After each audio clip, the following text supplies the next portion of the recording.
Mga kagabay, magandang hapon, magandang gabi, magandang umaga, magandang tanghali.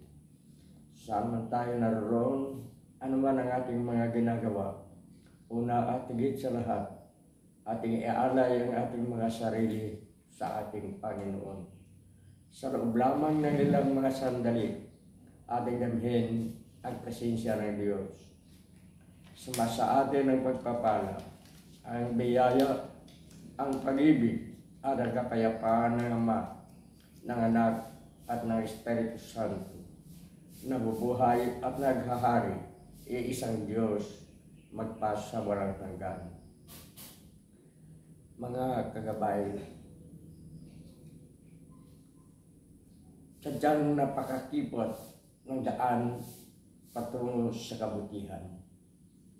Maluwag ang daan patungo sa kasalanan. Sabi nga ng ating Panginoon, makipot ang pintuan ng langit. Kaya makikita natin na sa ating lipunan, higit na naghahari ang kasamaan kaysa kabutihan. Sapagkat nakikita natin, marami sa mga nagtatagumpay, ngunit nagdurusa din sa bandang huli, ay hindi gumagawa ng kabutihan upang makamit nila ang kanilang nilanais. Ito lamang, gawin natin ehemplo ang bagay na ito. Pagdating ng mga panahon at tayo ay magkasakit, tayo ay may karamdaman, may tayo sa banig, hindi ay makalabas. Abay, punong-puno ang ating higaan ng mga aklat, dasalan, mga aklat tungkol sa kabutihan. Naisip natin ang ating mga pagkakasala. Nagsisisi tayo, humihingi tayo ng tawad sa Diyos. Ngunit pagdating na tayo ay muling maging malusog uli, gagaling tayo sa ating karamdaman, makakalimutan na natin, malinis na ang ating higaan.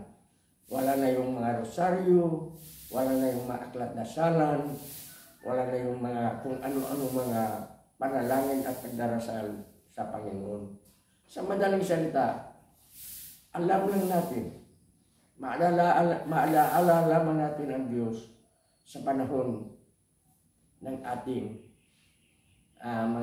mga paghihirap, sa panahon na tayo ay magkasakit. Naalaala ko pa yung dalawang karpintero na may ginagawang bahay noon sa subdivision. Nasa bubungan sila, gumagawa sila ng bubong. Ang isa doon, mahina ang paniwala sa Diyos. Sa madaling salita, katoliko sila, palagi silang katoliko. Ngunit nagtatalo sila sa Diyos. Yung isa talagang, bang para sa kanya, siya lamang ang nakakaalam sa kanyang buhay. Bigla itong nadulas. Gumulong ito sa bubong. Malapad yung bubong. Habang gumugulong siya, sigaw ng sigaw, Diyos ko, tulungan mo naman ako. Bigla itong nakakapit sa isang pako. At ang sabi, Diyos ko, huwag na lang, hindi na. Sa madaling salita, kailangan lamang natin ang Diyos kung tayo ay may sakit, tayo ay mahina. Pag tayo ay malakas, wala sa atin ang Diyos.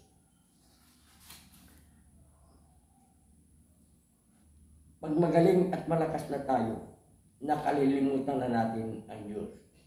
Hindi na natin kilala ang Diyos. Halimbawa lamang, sa mga gawaing simbahan, like mga laiko tayo, kailangan din natin ang makibahagi sa simbahan.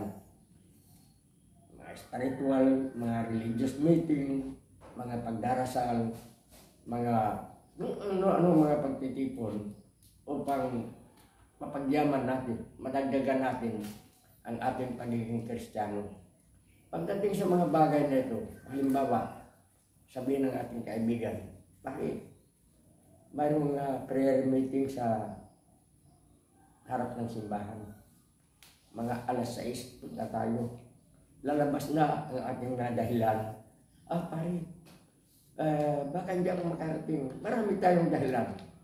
Ngunit, halimbawa, may balita ng ating kumpare, pare, bukas, ilaban sa sabon ng ating kumpare yung kanyang manok na talagang magagaling. Pare, sige, darating ako. At maaga pa, nandoon na tayo.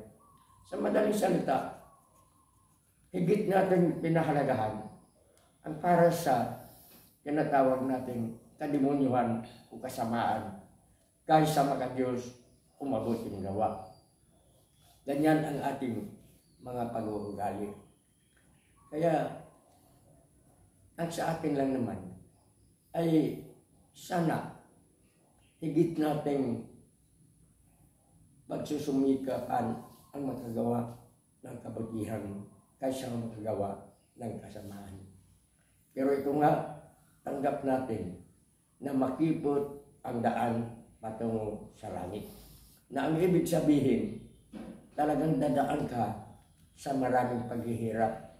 Dadaan ka sa tinatawag nating pagpapasensya, pag-uunawa, at pagpapakumbaba.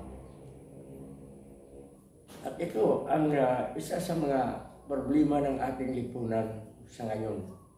Higit na pinahalagahan ng ating mga kababayan ang madali ang kasiyahan. Halimbawa, sa panahon ng halalan, ayuda dito, ayuda doon. Wala namang masama sa tinatawag nating ayuda. Pero yan ay nasa pamamaraan. Yan ay nasa dahilan. Yan ay kung bakit. Marami nga ang nagtanong sa inyong kagabay kung ano ang magandang gagawin. Ang lagi natin isa na sagot ay ganito, nasa iyo ang pagpasya, wala sa atin. Ikaw ang nakakaalam kung ano ang mabuti at ano ang masama. Alam naman natin na hindi maganda ang ibibinta natin ang ating baluta. Mahirap. Ngunit mas madali natin itong magawa sapagkat magaan at parang nauuhaw tayo sa pagsamantalang kasiyahan. Sana sa ating pamumuhay na ito ay lagi nating iisipin ang kabutihan, ang para sa Diyos. Sapagkat ang ating pananahan sa mundong ito ay pansamantala lamang. Kaya nga minsan, yung gusto mong magpapakabuti ay nadidismaya.